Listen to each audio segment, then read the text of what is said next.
Within a few pages, I thought, God, this is really something else. It is a crime drama, but there's so much going on behind closed doors. Just every page, you wanted to find out what's her narrative, where's she going, where's this story going? It just feels like this whole show is just Liverpool, just like fizzing and like electric and on fire. Yeah, Davey, you seen Casey the last few days?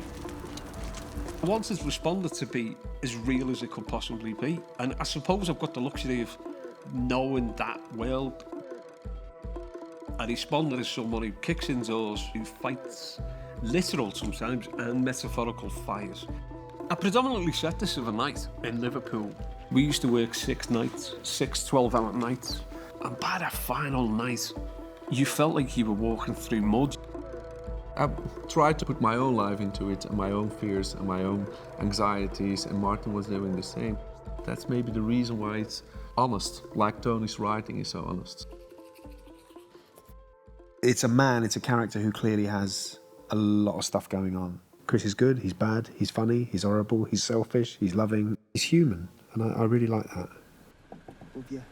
Martin is an extraordinary actor. We've seen him do so many different kinds of roles. So I think one of the things he was drawn to in The Responder is playing a character unlike one that he's played before. You okay? Yeah, I am. Thanks for asking. What he plays beautifully is a struggle against vulnerability and being extremely vulnerable at the same time. He can pull that off. This is a kind of colour I haven't seen him in. I can't show him this, can I? Thanks. I love him too much. Rachel, she got high expectations, and she starts to learn that the world doesn't look like as she expected. Together with Chris, they will teach each other in different ways. What are you doing? The biggest present she gave us is like putting herself into it.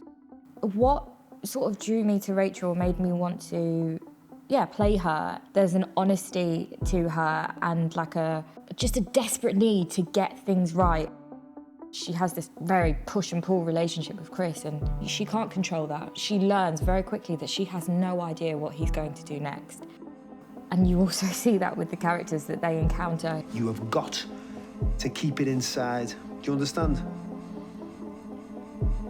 Ian Hart, he plays a character you love to hate. Chris and Carl have known each other since, I guess we're sort of saying since schoolish days. You are a good friend.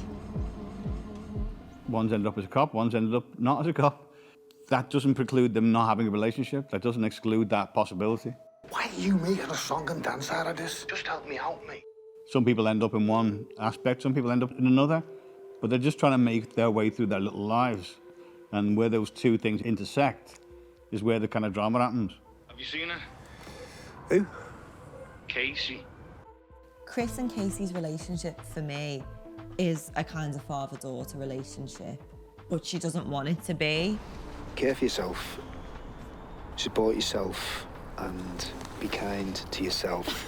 Don't laugh at me. What? And I think that's the really sad part about their relationship, because I actually think he's probably the most consistent thing in her life. Marco is a young lad who has found himself a little bit adrift.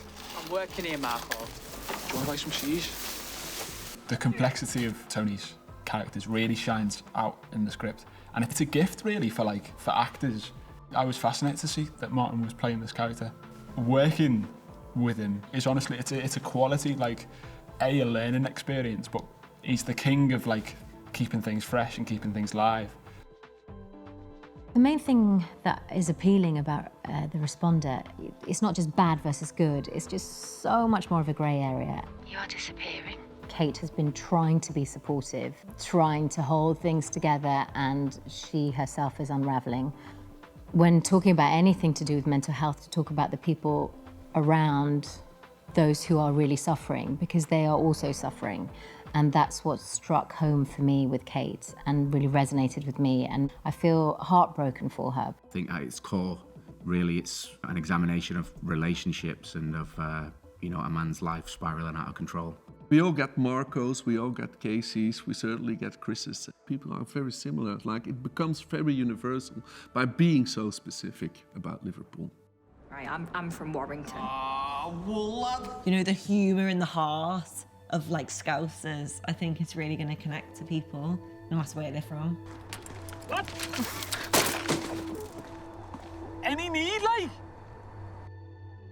I wanted it to be different. I wanted it to look different, and sound different, and be different. I wanted to draw in all these amazing characters who I'd meet every single night and give them a story and give them depth. Seeing real people in real situations, sometimes winning, sometimes losing, that just transcends. There are many cop dramas, and this is a different beast entirely. It's a really emotionally and mentally fascinating world. You've no idea what's going to come your way. We're kind of throwing the audience right into the intensity of what that must be like. It's not like anything else you've seen, and it doesn't offer answers. It's chaotic and unsettling. It's such important work. I don't think it is. I think it's whack-a-mole. Except the moles wear trackies.